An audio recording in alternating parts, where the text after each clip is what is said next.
कई साल पहले एक छोटे से गांव में जो नदी के किनारे बसा था, एक बुद्धिमान वृद्ध महिला रहती थी।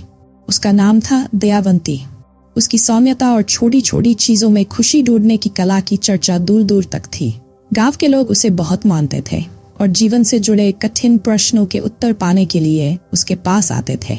दयावंती का घर एक छोटे से कुटिया में था, जिसे उसने हरे भरे बगीचे से घेर रखा था। वह उस बगीचे की बड़ी देखभाल से सेवा करती थी। हर कोना मानो उसकी आत्मा से जुड़ा हुआ था। हर पौधा, हर फूल उसकी देखभाल से खिलखिलाता था। लोग उसकी बातें सुनने और अपनी समस्याओं का समाधान पाने के लिए दूर दूर से आते थे। एक शाम की बात है, जब सूरज ने आसमान को नारंगी और गुलाबी रंगों से सजाया हुआ था। एक युवक जिसका नाम था राजन चुपचाप दयावंती के बगीचे में घुस आया। उसने गांव में सुना था कि दयावंती बहुत बुद्धिमान है और उसके पास कई बेशकीमती खजाने होंगे। लालच में भरकर उसने सोचा कि अगर वह कोई अमूल्य वस्तु चुरा ले तो उसकी गरीबी दूर हो जाएगी। राजन बगीचे में इधर उधर छुपकर घूमने लगा। हर झाड़ी, हर कोने में कोई कीमती चीज ढूंढने की कोशिश करता रहा, लेकिन उसे केवल हरे भरे पौधे, खिलते फूल और नदी की मधुर ध्वनि मिली। उसकी उम्मीदें टूटने लगी। दयावंती, जो पहले से ही उसकी उपस्थिति भांप चुकी थी, धीरे धीरे उसके पास आई। राजन अचानक घबरा गया, ये सोचकर कि वह पकड़ा गया है, परंतु दयावंती के चेहरे पर कोई गुस्सा नहीं था। वह मुस्कुराई और बोली, स्वागत है बेटा, लगता है तुम कुछ कीमती चीज की तलाश में हो। राजन ने सिर झुका लिया। उसे ये नहीं पता था कि क्या कहे।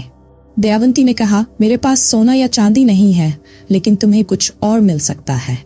राजन हैरान होकर बोला, आपका मतलब क्या है? दयावंती ने आसमान की ओर इशारा किया, जहां चांद धीरे धीरे उग रहा था और अपनी शीतल रोशनी से बगीचे को नहला रहा था। मैं तुम्हें कोई भौतिक संपत्ति नहीं दे सकती, उसने कहा, लेकिन मैं तुम्हें आश्चर्य का उपहार दे सकती हूँ, इस चांदनी रात की सुंदरता। राजन ने उसकी ओर देखा। उसकी आंखों में एक नया सवाल था। लेकिन आप मुझे चांद कैसे दे सकती हैं? उसने उलझन में पूछा। दयावंती ने हल्की हंसी के साथ कहा, अपनी आंखें बंद करो, गहरी सांस लो और अपने मन को स्वतंत्र होने दो। राजन ने उसकी बात मानी। जैसे ही उसने आंखें बंद की, उसके भीतर एक अजीब सा शांति का अनुभव हुआ। जब उसने अपनी आंखें फिर से खोली तो उसने चांद को पहले से अलग, नई नजरों से देखा। ऐसा लग रहा था जैसे वह चांद नहीं बल्कि एक अनमोल खजाना हो, जो ब्रह्मांड से उसे दिया गया हो। चांद की चांदी जैसी किरणें नदी पर नाच रही थीं और पानी में एक चमचमाती राह बना रही थीं, जो कहीं दूर क्षितिज तक जा रही थी। ये दृश्य इतना मोहक था कि राजन की आंखों में आंसू आ गए। उसने धीरे से कहा, धन्यवाद। दयावंती ने उसकी आंखों में देखकर कहा, इस पल को याद रखना, चांद की सुंदरता और तुम्हारे दिल की शांति, इसे अपने साथ ले जाओ।